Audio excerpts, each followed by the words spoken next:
doesn't happen every day. So hopefully we continue to see this metals market moving around, but not going anywhere. Let's get into today's segment though, Mikey. Scaling into day trades, a little bit of a deep cut, a specific kind of topic here for us to cover, but I think one that's becoming relevant. Day trading is building in popularity, especially as the small exchange creates smaller futures for people to buy and sell intraday, no pattern day trading. You can do so with day trading margins that are really, really efficient. You can scalp markets. For example, some of our stuff will demand a day trading margin of maybe like $100, $200, and that market will move, 50, 60, or even $100, decent returns on those day trades that you don't have to worry about pattern day trading. And just the market is calling for it. Like it's organic that a lot of people are getting into day trading because you have so many markets, Mikey, that are whipping around, that are showing both sides, huge moves higher and then coming back to unchanged, huge moves lower in equities and some other markets coming back to unchanged. But in the long term, people who are just invested in stuff or people who have longer term trades, I think this market's going to go higher or lower in the next 30 days. The market's not going a lot of places. And crude oil this week has been a prime example of great day trading. But if you were long or short for the long term, it didn't really go anywhere. And we're looking here at Thursday, the market rallies from 92 up to 100 and then closes right around 92. Great day trading, right? Yeah, what an amazing opportunity. And I think a lot of the news headlines are just calling people to action. Is if you have a passive portfolio in stocks and you're seeing all these headlines hit the wire, it's like, oh man, I need to do something. And the solution isn't to go into your retirement account and liquidate all your stocks. Yes, it's to take kind of a more proactive it's good to take a little more of a proactive approach and say, okay, what's showing some intermediate opportunity? Where can I hedge? Where can I find other markets that are showing differing price extremes? And crude oil and interest rates have really been the markets showing the most opportunity and being the most relevant in the news. So you don't have to get rid of your IRA, but you can jump into your brokerage account and see some of these opportunities. Absolutely. Commodities especially really starting to show this opportunity here of just both sides. I mean, we don't have this here at the small exchange yet, but like soybeans rallies like a full $1, which is a lot, and then comes all the way back and is actually going to close the week, I think, down.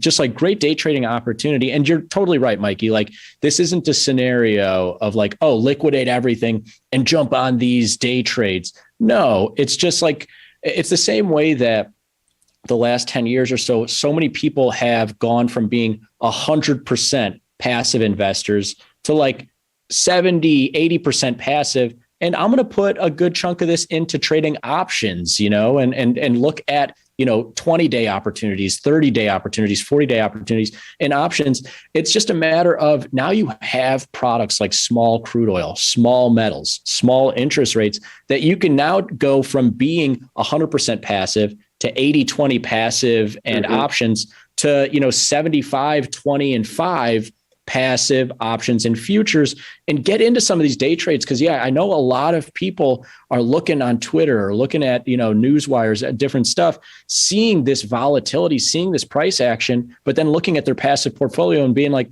everything's unchanged. I haven't made or lost any money. Of course, no one wants to lose money, but at the end of a week like this, you're expecting to feel something, right? And if you haven't been day trading, you've been missing it. You've got a crude oil market, Mikey.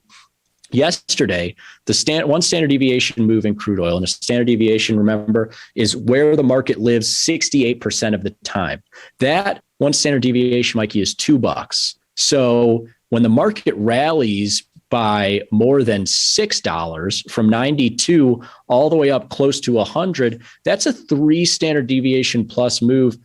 Theoretically, that's less than a 1% of the time type of move in crude. And what happens even more rarely is the market comes all the way back. It comes all the way back inside of that range. Of course, we jump on opportunities like that, Mikey, hoping that it comes back a little bit. Like if the market goes from 92 to 98 or 99, we would love if it just comes back to 97 or 96, but it comes all the way back inside this range. And this is really just a classic example of what day traders are looking to do, take advantage of via those standard deviations and the odds that I have laid out here in front of you. Yeah, it's an absolutely great point that, hindsight is 2020. You wouldn't really have been able to jump on that short trade and hold it all the way back to an unchanged market. No. You can just take what you can out of it, but also a nice testament to day trading as a strategy being completely distinct from your passive portfolio is if you had woken up on, Wednesday, missed Thursday and woke up on Friday, you wouldn't have seen the market changed at all. Yeah. I mean, we're lucky enough to be watching our portfolios every single day, but close to close, the market's pretty much indifferent. So just having an eye and keeping a pulse on some of these intraday opportunities can do a lot for you in the long term in growing that account. And more often than not, the day trader's opportunity is going to be around this one standard deviation. And we saw this actually several times this week and in the last couple of months. Crude oil obviously moving to the upside, but rallying $2 or $3 and then coming back a little bit. That's like a one standard deviation move, as opposed to Thursday of this week, you get the really rare, $6 or $7 move in crude. And so why do I bring in scaling? Well, because standard deviations in day trading, they can set up for your mechanics of scaling into a trade really, really simply, I think, at least. And to me, it comes into two different ideas. And I bring it up because Errol, another friend of the show, and other traders have started, as you start to see bigger moves, multi-standard deviation moves in crude oil, in metals, in interest rates, and so on, you start to think about the most basic trade for us in using the standard deviation is like, I sell when it's up a standard deviation. And if it moves, against me for a half standard deviation, I'll take it off and move on. Or if it moves in my favor, I'll take the profits and move on and just know that I have the long-term odds of 68% in my favor. But with the greater opportunity we've seen with the greater moves, I did want to speak a little to scaling, which is an increased risk strategy. Like if you're selling a one lot in crude at one standard deviation and then just closing it for a profit or a loss around then, that is a less risky strategy than what we're talking about today, which is scaling into a position. So I want to make sure that's clear, but standard deviations do set up for a pretty simple scaling. And this is what I used to do at the board of trade is if a market gets up one standard deviation, I'll sell some. 2, I'll sell some more. 3, then I'm probably at my full risk tolerance. And that way, if it gets back to just 2 standard deviations, I'm at a scratch or a profit. If it gets back to anywhere near its normal range, I'm at pretty decent profits. So you can scale in 1 unit at a time, Mikey, or you can scale in using this like increasing risk, which is even greater risk. I got to make that point here. But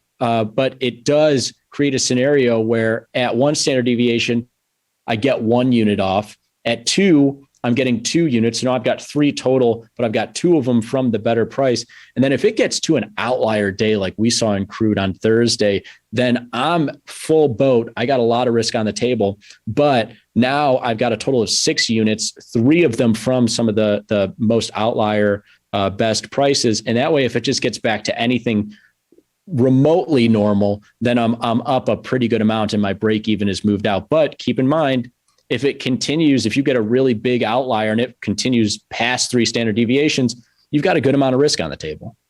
Yeah, I think day trading in particular is going to take a lot of discipline when you're trading just 1 unit or some fixed size. Scaling is going to take even more discipline. On the one hand, It feels good because the further the market stretches from that average move, almost the greater the likelihood that it's going to snap back. But on the offhand that you get the black swan event or the 6 standard deviation move that never comes back, you need to be comfortable knowing where you're going to cut your losses because those moves do happen, right? I mean, crude oil came back yesterday, but sometimes it doesn't.